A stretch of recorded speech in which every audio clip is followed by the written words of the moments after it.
네, 여러분 안녕하십니까? 국가의 어른이 드문 우리 현실인데 유일하게 역할을 하고 계십니다. 박찬종 변호사님 모셨습니다. 어서 오십시오. 네, 안녕하십니까? 문재인이 엊그저께 함부로 넘보지 못하는 나라 만들었다 뭐 이렇게 자화자찬 비슷하게 했는데 어떻게 평가하십니까? 지난 주일에 청와대 이 뉴스로 나온 것이 문재인 대통령 5년 동안의 치적을 집대성해갖고 책을 출판했는데 그 책 제목이 아무도 흔들지 못하는 나라, 아무도 흔들지 못하는 나라. 그래서 그 내용은 5년 동안의 연설문 어디게 해외 방문하면 각국 정상과의 담화록 그리고 그 유명한 A4 용지 있잖아요. A4 용지 이래 마지막까지 국무회의와 수석보좌관에서 했던 그런 의록을 집대성했는데 그 결론은 결국 5년 동안 국가의 모든 기반과 국제적 위상을 반석 위에 올려놨다. 그래서 아무도 흔들지 못하는 나라를 5년 동안에 완성했다. 그래서 놀라운 깜짝 놀랐습니다. 놀라운 치적을 그 책에 이제 담았다. 이런데 오늘이 만우절이거든. 4월 1일. 그러네요. 그러니까 오늘 청와대가 이런 책을 이게 출판했다고 발표하면 오늘 우리를 웃기려고 저러는가 보다 이러겠는데 그렇죠. 만우절이 아닌 지난 주일에 두 눈 부릅뜨고 있는데 이런 걸 책을 냈다고 하기 때문에 이 사람들이 이게 환각 상태에 빠진 거 아니냐. 환각. 내로남불을 지나쳐서 환각 상태에 빠져가지고 환상에 이렇게 젖어들면 문재인이가 최고다 이렇게 될 수가 있는 것이지. 그렇죠. 그게 중독돼 버리고 나면. 자, 그걸 이제 좀 따져보면 이 국내 정치 경제 상황 망가진 거 이걸 말할 수 없지요. 일자리 뭐 주택 정책 이게 무슨 꼴입니까? 그러니까 이제 문재인 대통령 여론조사에서 지금 40% 유지되는데 지금도 뭐를 잘했느냐고 물으면 K방역이 1등으로 꼽고 있고 둘째로 외교를 잘했다고 그게 압도적이에요. 그걸 이유로 문재인 대통령이 잘한다 이렇게 돼 있으니까 그러니까 외교가 잘 됐다. 그럼 중국 관계에 있어서 완전히 왕따 당했잖아요. 그리고 중국이 내정 간섭하는 것도 꼼짝 못하고 그리고 국빈 방문하러 가가지고 중국 지도부가 아침밥 점심을 혼밥을 시켜 먹고 이게 대한민국 대통령 이것은 과거에 중국의 속국이었다. 그 트럼프 대통령 때 시 주석이 미국 가서 정상회담 하면서 뜰을 거닐면서 그렇게 했다는 거 아닙니까? 그러니까요. 이 코리아, 사우스 코리아 이거는 우리의 속국이었다고. 그러니까 완전히 왕따되고 완전히 흔드는데도 말을 못하다. 그다음에 북한하고 관계는 말할 필요 없죠. 삶은 소대가리에 뭐 그런데도 평화 프로세스다. 제재 해제하고 종전 선언하자 이래갖고 김정은이를 편하게 해주니까 이게 기가 올라가지고 말이지. 남한은 핵 개발과 탄도탄 미사일 개발에 전혀 걸림돌이 안 된다. 이러니까 마음대로 흔들고 이게 지금 이번 주에 들어와서도 그 쏘았잖아요. 이게 대륙간 탄도탄을. 이래 놓고 아무도 흔들지 못하는 나라라고 하니 그게 무슨 말이냐 이 말이에요. 이게 도대체. 이봉규 대표가 청와대를 못 흔든다 이런 말인가? 진짜 환각 상태에 빠진 것 같으네요. 진짜. 뭐가 정신 착란을 일으키나. 그러니까 환각 상태에 빠져 있다. 그러니까 이게 물러나면서 한다는 일이 이런 자화자찬이 지나쳐서 환각 상태에 빠져가지고 이런 걸 써내는데 제가 3월 9일 대통령 선거가 끝난 직후 그 주일에 공개적으로 이제 문재인 대통령은 지난 5년간 자기의 그 치적에 대해서 징비록을 쓰라고 내가 공개적으로 충고를 했어요. 징비록. 임진왜란이 금년에 꼭 430년 됐습니다. 1592년에 일본군이 부산포를 통해서 상륙해갖고 이게 7년 동안 쑥대밭을 만들었는데 그때 영의정이 어떤 서해 유성룡이 7년 전쟁을 임금 가까이에서 총사령관으로 지휘하면서 당했던 그 어려움, 고초, 백성들의 이런 피난살이의 어려움 이걸 낱낱이 적는데 그중에 이런 게 있습니다. 명나라 군대가 이제 조선을 원조하러 와가지고 그 명군 사령관 이여송이가 네. 조선의 영의정을 꿇어 앉혀놔 놓고 지휘봉으로 때리듯이 말이야. 네. 너희들 말이야. 통을 치고 그랬죠. 우리 이 군량미를 제때 공급하지 못하고 이게 무슨 짓이냐고 말. 그러니까 이런 뭐 포갑적 수모당하는 그런 얘기를 구절절히 썼거든. 그러니까 네. 징비록이라는 뜻은 지난날의 잘못과 비리를 회고 반성하여 앞날에 경계한다. 앞날에 이런 일은 반복하면 안 있으면 되겠다. 안 되겠다. 이런 네. 뜻으로 문재인판 징비록을 써봐라. 과거에 뭐 대통령 지낸 사람들 뭐 회고록 자서전 썼는데 그게 전부 자화자찬으로 일관한 것이니까 거꾸로 이게 징비록을 써봐라 했더니 웬걸 아무도 흔들지 못하는 나라를 만들었는데 박찬종 씨가 뭘 징비록을 거기다 갖다 대? 이야. 그러니까 이렇게 돼갖고 예. 제 스스로 자존심을 몹시 상하고 네. 있습니다. 이 시간에. 예. 아니 그런데 그래서 그런가요? 징비록 쓰라고 그랬더니 자기가 퇴임 후면은 자연으로 돌아가서 잊혀진 삶을 살겠다고 그러네요. 참나. 이 만우절 얘기가 나왔으니까 말이죠. 네. 이게 얘기가 조금 옆길로 갈지 모르겠으나 1999년 4월 1일 그 만우절 날 제가 도쿄에 있었어요. 그 우연히 예. 거기 세미나 참석하러 가가지고 거기 아사히 신문이라 그러면 우리의 조중동에 해당하는 이제 진보 언론이죠. 그 정치면에 어떤 기사가 났는가 하니까 자민당 집권 자민당이 그냥 현재 국회의원 가운데서 뭐 순서대로 이렇게 총재를 뽑고 자민당 총재 뽑으면 일당이니까 자연히 그 총리가 당연히 되는 거죠. 총리가 되는 것이죠. 이게 국민들이 뭐 식상하고 이러니까 해외의 명망가들을 이 일본에 오게 해가지고 일본 국적을 취득해서 차기 수상 후보로 코르바조프 그 이제 대통령 은퇴했거든. 예. 그 다음에 영국 총리로 은퇴한 대처. 그러니까 예. 1999년이니까 지금부터 23년 전이니까 그 사람들 은퇴도 나이가 60대 중후반밖에 그렇죠. 안 돼. 예. 그러니까 그 두 분을 우리가 모셔가지고 그래야 일본 국적을 취득해 귀화시켜가지고 차기 총리 후보로 이렇게 모신 것을 계획이다 하는 게 기사가 났어요. 네. 그래서 그걸 이제 본 사람들이 야, 그 참 좋은 생각이다. 그러게요. 이게 뭐 고인물에서 뭐 비슷비슷한 사람들이 그냥 대물림하면서 이제 총리를 하니까. 네. 그런데 그 기사 맨 끝에 네. 오늘은 만우절 이렇게 났어. 야. 그러니까 이거는 일본 그 국민들에게 아사히 신문이 일테면 우선거리를 조크를 하는 서비스하는 예, 거예요. 서비스. 그러니까 이게 아무도 흔들지 못하는 나라라고 하는 업적 책을 이게 출판했다 하는 걸 오늘 발표를 했어야 돼요. 예. 오늘 발표를 하면 아 이거 웃고자 이랬구나. 아, 그러니까요. 그러니까 그런 책은 없는데 예. 청와대가 한번 웃기려고 했거나 이럴 텐데 지금 문정부는요 그런 풍류도 없는 사람들이에요. 유머 감각도 없어요. 유머 감각도 없어요. 유머 감각이 없어. 그래서 자연으로 돌아간다가 잊혀진 삶을 살겠답니다. 예. 그 사흘 전에 예. 조계종 이제 세종정 성파 스님 추대 법회에 가가지고 예.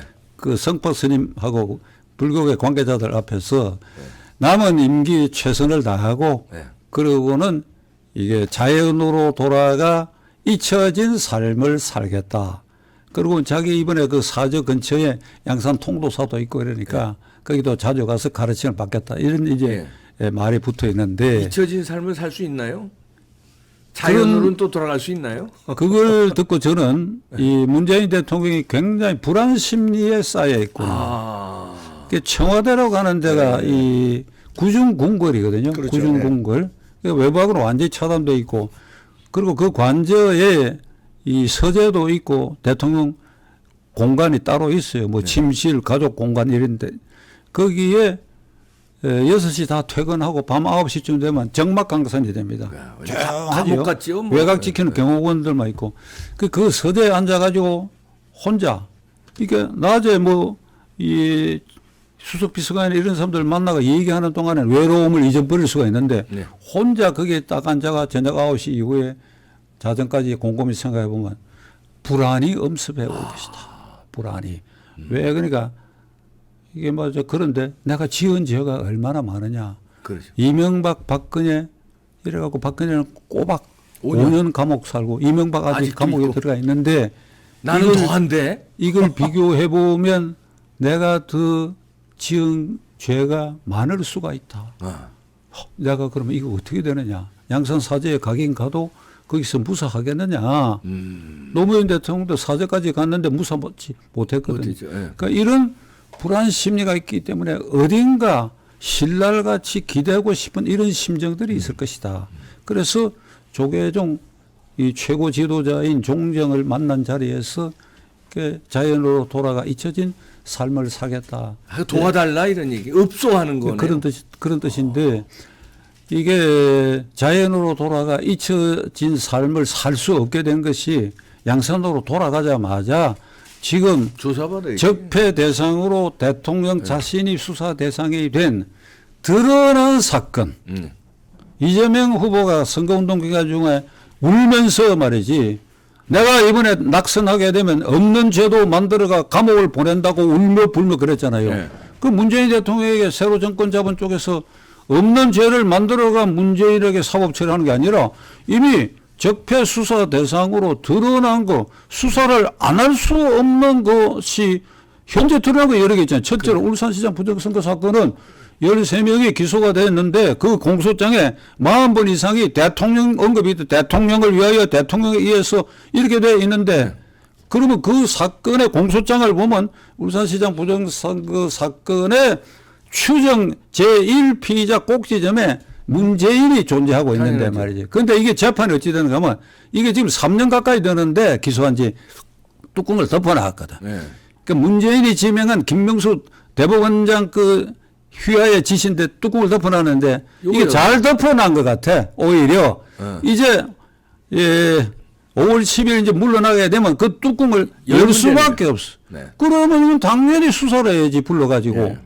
그 다음에 월성 원전 1호기 경제성 조작 사건도 대통령이 월성 원전 1호기 언제 저기 발전 중단하느냐 그 지시에 따라서 전부 움직였기 때문에 거기도 여러 명이 기소됐는데 뚜껑이 덮여 있어 지금 재판도 네. 안 하고 그럼 그 자연히 열어야 될 것이다 이게 그 외에 드러난 것으로 여기서 이제 아주 기소대가 이게 공범 관계에 있는 사건이지만은 네. 드러난 그 외에도 얼마든지 있지요. 가령 옵티머스 사건, 신라젠 사건, 우리들 병원 사건 뭐 네. 이런 많습니다. 거 예. 있고 그 다음에 그 사위와 딸이 이상직 의원의 이스타 항공 사조인 이상직 의원과의 유착 관계. 네. 태국에 아주 부자연스럽게 이민을 갔는지 취업을 갔는지 그 유착 관계가 있다. 그리고 그 이상직 회사에 또 돈이 뭐 100억 얼마가 또 들어가고 이상직 의원이 공적 자금이 이 공천 받을 때도 이 비하인드 스토리가 굉장히 많이 있고 그러니까 그런 부분이 있고 아들도 무슨 이게 예술가로서 무슨 뭐 전시회를 하는데 어떤 금융 그룹에서 집중적으로 성원을 해갖고 엄청난 돈을 지금 그도 갔다는 거 아닙니까? 네. 이게 예를 들면 그런 걸 비롯해가지고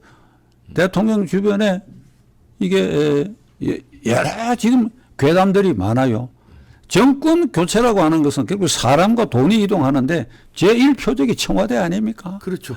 네. 그러니까 이런 사건들을 이제 생각할 때 본인이 구정동굴 청와대 밤중에 앉아서 생각해 보면 자연으로 돌아가 잊혀진 삶을 살 수 있겠느냐 이런 생각이 살고 싶습니다. 도와주십시오. 이 얘기네요. 나는 좀 조용히 양산에 살게 해주십시오. 그러니까 아무것도 안 할 테니. 심리적으로 하나 기대는 데는 이런 종교인 만나면 이제 마음의 위로라도 얻기 그렇죠. 위해서 이런 말을 했을 것이고 또 하나는 계산이 있으라고 봅니다. 네. 지금 물러나는 대통령 중에 역대 대통령 중에 이게 지지율이 가장 높은 게 이게 문재인이거든. 네. 그 나는 그 여론조사 추세는 인정하지만 40% 넘다 하는 거, 이 우리 국민 가운데 말이에요.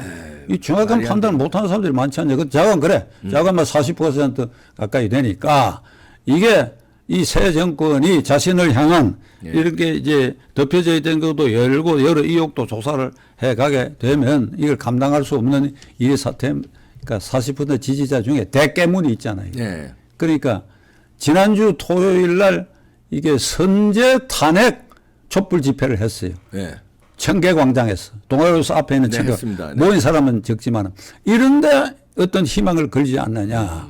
그러니까 이 자기를 향한 이런 적폐 수사 당연히 해야 할 수사도 이거를 정치 보복이라는 프레임에 묶어가 정치 보복을 당하고 있다. 나는 억울하다. 이러면 대개문들이 광화문에 모여가 촛불 시위를 하가 약 흔들어 가지고 윤석열 대통령 정부가 무력화되도록 이렇게 하면 이게 감옥에 안 갈 수도 있다 하는 감옥에 안 이런 갈 수도 있지 예. 않느냐 하는 예.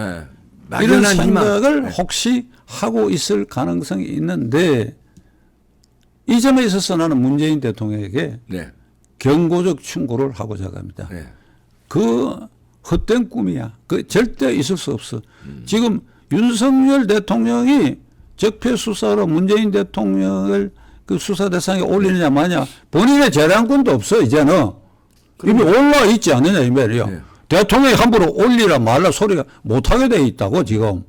그 지금 이미 수사 대상에 뚜껑만 덮어놨지 자동으로 열리잖아요. 자동으로. 자동 개폐기 자동으로 열리고 수사가 삭점 이것저것 다 이제 이게 몰아치게 되는데 그런 대깨문 촛불 시비 윤석열 흔들기로 피해갈 생각은 절대로 하지 마라. 요걸 피하는 방법이 딱 하나 있다. 뭡니까 그게? 국민적 사면을 받는 것이다. 국민적 사면은 어떻게 받느냐? 참여를 해야죠. 참여를 해야지. 천주교 신자거든. 네. 성당을 나가지 안 간지 난 고해성사. 문재인 씨가 청와대 천주교 신자입니다. 그 천주교 미사 드릴 때 요즘은 그렇게 안 하는데 60, 70년대는 미사 중에 내 탓이요, 내 탓이요, 내 큰 탓이로소이다 이렇게 가슴을 치게 돼. 요즘은 그건 안 하는 것 같아. 네. 그 나는 늘 이랬었다고 이게. 네. 그러니까 내 탓이요, 내 탓이요, 내 큰 탓이로이다 하고 이렇게 명상을 하면 네. 자기가 스스로 지은 죄가 네. 낱낱이 다 떠오를 거 아니에요. 네. 이걸 하느님하고 기도하는 마음으로 하느님하고 대화를 하고 그 무릎을 꿇어. 무릎을 꿇어 가지고 이게 내 탓이다. 그러니까 이거를 국민들에게 토로하는 겁니다. 네. 나는 앞에 말한 것처럼 이런 걸 징비록에 남기라고 한 거야. 이런 걸 징비록에. 그러면 혹시 그러니까 국민들이 이렇게 참여해 남기면 국민들이 이 역사상 없던 일이거든. 네. 없던 역대 대통령 뭐 이 회고록이나 자사선 전부 자화자찬인데 문재인은 이게 이 사법처리 길목에 서서 모든 걸 털어놨다. 네. 이러면 국민들이 사법처리 하더라도 살살해라는 소리도 나올 수 있고 어쩌면 국민적 사면이 있을 수도 있지. 이거 그렇죠. 역사상 대통령 되는 사람이 이렇게 한 사람이 처음이다. 지금 길은 그거 하나밖에 없다. 그거 하나네. 네. 그러지 않고는 상당 기간 독방에 감금돼 가고 거기서 잊혀진 삶을 당분간 살 수밖에 없다. 독방에서 잊혀진 그러니까 삶을. 양자택일의 길인데 예. 택하기 어려울걸요. 그분 지금까지 한 그 성품으로 봐서는 징비록과 참여하기가 어려운 성품입니다.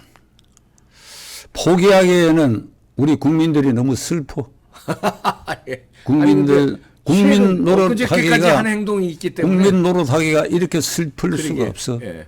그 다음에 뭐 일부에서는 말이죠. 뭐 이명박 감옥 갔다. 그 앞에 노무현은 노무현은 자살했다. 자살했고. 이명박 감옥 갔다. 박근혜 감옥 갔다.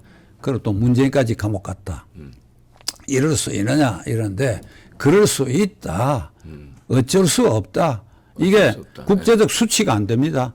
대한민국 이번 이 선거 과정 아주 민주주의를 실천하는 훌륭한 나라고 외신이 다 보도했어요. 3.5일 대통령 선거. 그런데 부정부패에 대해서는 대통령 지낸 사람이 돼도 용서가 없다.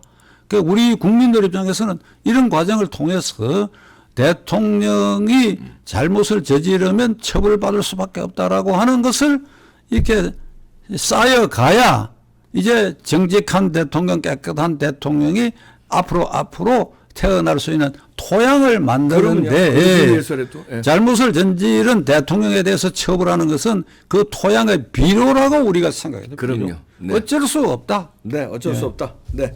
자, 요즘에 또 김정숙의 그 사치가 아주 국민들을 공분사고 있습니다. 어떻게 보십니까? 아, 뭐 지금- 어마어마하던데요. 예. 뭐 시간 관계로 결론을 말씀드리면 네. 지금 드러난 것만 갖고도 당장 사법 처리해야 되고 수사에 착수해야 돼요. 네. 어떤 수사냐? 네. 이게 특활비 공개 안 하는 거 수사로 특활비 부분 밝혀야 돼. 법원 판결도 예. 부인의 옷값과 관련된 거라지 이거는 국가 기밀이 아니다 이거야. 그러니까 그건 공개하라고 하는데도 항소를 해가지고 대통령 기록관에 넘겨버려가 이걸 뭉개려고 하는데 대통령 기록관에 넘겨가더라도 관할 고등법원장이 명령이 있으면 열어볼 수 있게 되니까 그렇죠. 이건 수사를 해서 삽이라고 얘기를 하니까 그럼 삽이 출처도 조사를 해야 돼요. 그렇죠. 대통령 부인이 웬 놈의 그런 돈이 많아가지고 그리고 여기 그 돈은 어디서 나왔느냐? 예. 가로세로 연구소의 강용석 대표의 증언에 의하면 지금 200~300만 원짜리가 아니고 700만 원, 1000만 원, 1500만 원짜리 수두룩 하다는 거예요. 2천만 원짜리 코트 뭐 이렇게. 그러니까 지금 저희 방송에서 네티즌들이 김정숙 여사 나들이 할 때마다 사진을 추출해 가지고 옷이 바뀐 거 그걸 해야 했더니 178벌인데 그보다 더 많다는 거 아닙니까? 350벌이랍니다. 많고 그다음에 값도 천정부지로 아주 비싼 우리가 상상할 수 없는 거. 그러니까 처음에는 타경면인가 하는 사람이 전부 카드로 샀다고 하는데 웬 그걸 현금 주고 샀다고 하는 거 다 지금 증거로 드러나고 있고 이러니까 문제는 청와대에 그 웬 돈이 그렇게 많으냐. 많을 수밖에 없지. 많을 수밖에 없지. 다 주군용으로 들어오고. 이번에 그 사저 짓기 전에 먼저 그 사저를 판 것도 시세보다도 10몇 억이 더 비싸게 팔았고 그리고 등기부상 아직 정리도 안 됐어요. 그러게요. 등기부 소유주 문재인에서 누가 샀다는 게 아직 문재인이야. 그것도 안 나와 있어. 그러니까 이런 돈들이 청와대 안방에 이 쏟아져 있지 않느냐. 그게 우리 상식 아니에요. 지금 뭐 이렇다 단정적으로 얘기를 안 했었지. 그러니까 수사라고 하는 것은 합리적 의심이 있을 때는 검찰이 수사해야 돼요. 그러니까 특활비 공개 어떻게 쓰여졌는가. 사비는 사비의 출처 이걸 조사를 해야 되는데 도덕적으로 김정숙 여사가 끼친 해독은 엄청납니다. 그 임기 5년 동안에 2년이 이게 코로나 사태로 직격탄을 맞았잖아요. 이런데도 해외 순방을 계속했거든. 역대 최고입니다. 역대 최고. 역대 최고. 26회 남편 따라가고 45개국 순방한 건 역대 최고 기록이고. 코로나 와중에. 그리고 또 하나 기록은 순방지에 가서 거기에 일을 하는 그 한국인 근로자들이나 또는 주재 대사관 직원 가족들이나 보통은 역대 대통령 부인들이 그랬죠. 그런 사람들을 만나가 격려를 하고 뭐 선물도 주고 그런데 그걸 거의 안 했다는 겁니다. 관광지만 다니고 그다음에 인도인가 거기에는 작년에 외교부 장관이 가게 된 걸 본인이 대통령 전용기 2호를 타고 혼자 갔다 오고. 그러니까 그 5년 동안에 대통령의 취미가 비싼 옷 패션 이 수집 그다음에 럭셔리 여행 그다음에 이제 이 팔찌, 목걸이 이런 장신구 뭐 지금 사제점 나오면 200개를 하는데 더 많을 것이고 그다음에 신발 그러니까 누가 그랬어. 이멜다는 신발로 유명하지만은 한국 대통령 부인은 옷, 장신구 그리고 신발이 세 번째. 이멜다는 신발이 첫 번째인데 그러니까 김멜다다. 그러니까 도덕적으로도 이거 비난받아서 마땅한 일이다. 이게 고개를 숙여야지. 아니 거기 금고가 있을 것 같아요. 5만 원짜리가 뭐 지금 한복 사는데 1,000만 원을 현금으로 5만 원짜리 다발로 줬대요. 그리고 뭐 구두 살 때도 현금 다발로 주고 뭐 그러면은 그거 5만 원을 어떻게 금고에다 쌓아놓고 있다가 나갈 때마다 이렇게 비서관이 뭉태기로 이렇게 가지고 나가는 모양이에요. 이거 내 개인 이 정보를 공개해서 좀 민망한데 제가 결혼한 직후에 제 와이프가 한 번은 어디 뭐 저녁 초대 받으러 갔는데 20대 말이야 그때가 이게 귀걸이를 하고 나서려 그러길래 떼라 그랬다고 내가 귀걸이 떼고 나가라고. 그렇지. 근데 그게 지금 평생 제가 앙금이 돼 있어요. 그 이봉규 TV를 통해서 내가 내 와이프한테 지금 공개 사과하려고 그럽니다. 그 뒤로 제 와이프는 귀걸이 한 일도 없고 목걸이 한 일도 없어요. 한 번도 한 일이 없어요. 그러니까 그게 관심도 아예 안 둡니다. 그러니까 관심 갖져봐야 나한테 또 큰 소리로 그냥 뭐 호통 소리 들을까 싶어. 근데 이거 정말 내 와이프한테 미안하게 생각해요. 그 미안한 마음을 가지세요? 정말 내가 그러시구나. 그렇게 그때 험한 말을 썼거든. 귀걸이 떼라고 말이야. 그러니까 욕을 좀 하셨나요? 그랬던 걸 지금 내가 후회하면서 이봉규 TV를 통해서 제 와이프에게 아유 내가 참 당신에게 못할 말해서 미안하고. 그러니까 이런 나 같은 사람 입장에서 봤을 때 김정숙 역사의 저 행태는 용납이 안 돼. 저는요 용납이 안 돼. 용납이 저는 안 돼. 와이프가 그 뭐 사치하지도 않는데 치마가 가끔 짧아서 긴 거 입어라 바지 입어라 이런 얘기 좀 해가지고 했는데 이 치마가 짧으면 이제 거시기 하잖아요. 그래서 제가 그런 건 이게 오늘 심각하고 우울한 얘기를 죄송합니다. 끝에 웃으면서 이렇게 끝내줘서 좀 민망하긴 한데. 예. 아니 수사 받아야 된다. 네, 수사 받아야 김경숙은 된다. 수사 수사 받아야 되고 검찰은 수사 착수해야 된다. 써야 된다. 윤석열 당선인 눈치를 왜 보느냐? 네.